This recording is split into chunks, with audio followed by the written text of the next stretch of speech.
நான் இப்போ சமைக்க போகிறது ஒரு 1 பாட் சாம்பார் ரைஸ். இது ரொம்ப சிம்பிள். இந்த பாத்திரத்தில் வதக்கி அந்த பாத்திரத்தில் மிக்ஸ் பண்ணி அப்படிலாம் எதுவுமே தேவையில்லை. அண்ட் ஆல்சோ இதுக்கு எந்த ப்ரிப்பரேஷனும் தேவையில்லை. இதில் பார்த்தீங்கன்னா நான் ஒரு 1/2 கப்பு துவரம் பருப்பு, 1/2 கப்பு அரிசி, ரெண்டுத்தையும் சேர்க்கும்போது 2 கப்பு அரிசி பருப்பு வரும். ரெண்டுத்தையும் நல்லா தண்ணி போட்டு கழுவிட்டு 4-5 வாட்டி, அதுக்கப்புறம் அது தண்ணியை வடிகட்டிட்டு அதை அப்படியே மூடி போட்டு ஒரு பக்கம் வச்சுட்டேன். நான் சமைக்க போகிறது குக்கரில் தான். ஸோ குக்கரை நல்லா சூடு பண்ணிவிட்டு எண்ணெய் ஊற்றிக்கலாம். எண்ணெய் எப்பவும் விட ஒரு 1/2 டேபிள் ஸ்பூன் அதிகமாக இருக்க மாதிரி பார்த்துக்கோங்க. எண்ணெய் காஞ்சதும் கடுகு, வெந்தயம் கண்டிப்பாக ஆட் பண்ணிக்கோங்க. கடுகும் வெந்தயமும் சேர்ந்து நல்லா பொரியணும். அப்போ தான் சாம்பார் ரைஸோட ஸ்மெல் நல்லாயிருக்கும். அது கூட கருவேப்பிலை போட்டுக்கலாம். இது கூட நான் ஒரே ஒரு வெங்காயம், 4 பச்சை மிளகாய் போட்டுக்கிறேன். பச்சை மிளகாவை லைட்டாக கீறி போட்டுக்கிறேன் காரத்துக்காக. லைட்டாக வதக்கிக்கலாம். வெங்காயம் நல்லா ப்ரௌன் ஆகணும் அப்படிலாம் அவசியமே இல்லை. லைட்டாக வதங்கினா போதும்.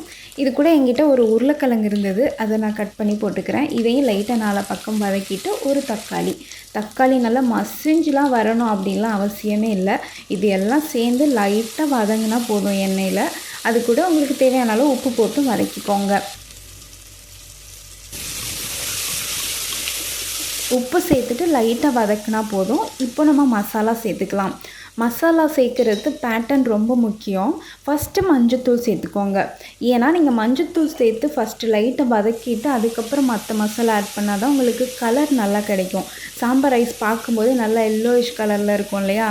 இந்த மாதிரி பண்ணிங்கன்னா மட்டும்தான் உங்களுக்கு அந்த மாதிரி கலர் கிடைக்கும். ஸோ ஃபஸ்ட்டு மஞ்சத்தூள் போட்டு நல்லா எல்லா காய், எண்ணெய் எல்லாத்துலேயும் மிக்ஸ் ஆகுற மாதிரி மிக்ஸ் பண்ணிவிட்டு அப்புறமா மசாலா ஆட் பண்ணலாம்.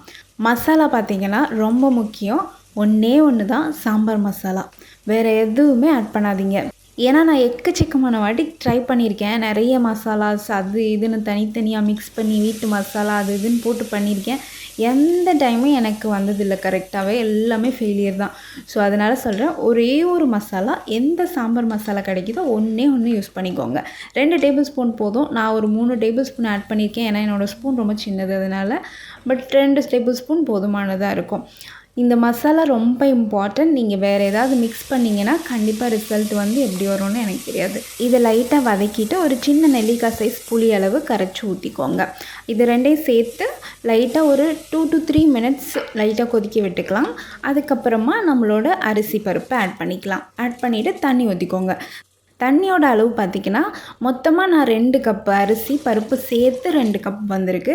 யூஸ்வலாக 2 கப்புனால் நான் 4 கப்பு ஊற்றுறதுக்கு பதிலாக 6 கப்பு ஊற்றிப்பேன். 2 cup extra. ஏன்னா நமக்கு அப்போ தான் கடைசியாக கரெக்டாக கிடைக்கும் மிக்ஸிங். அதனால தான் எப்போவுமே எக்ஸ்ட்ரா தான் ஊற்றணும் சாம்பார் ரைஸ்க்கு. கம்மியாக ஊற்றிட்டிங்கன்னா சாப்பாடு கொஞ்சம் வேகாத மாதிரி அரிசியாக வரும். ஸோ 2 கப் எக்ஸ்ட்ராவே ஊற்றிக்கோங்க. யூஸ்வலாக நீங்கள் ஊற்றுறத விட 2 கப் எக்ஸ்ட்ரா, அவ்வளோதான். அதை மூடி போட்டு உப்பு செக் பண்ணிக்கோங்க. மூடி போட்டு விசில் போட்டுடலாம். விசில் பார்த்திங்கன்னா ஒரு 6 விசில் விட்டுக்கோங்க. 5லேருந்து 6 விசில் கண்டிப்பாக வேணும். அதுக்கப்புறம் ஃபுல்லாக விசில் அதுவே போனதுக்கப்புறமா ஓப்பன் பண்ணுங்கள்.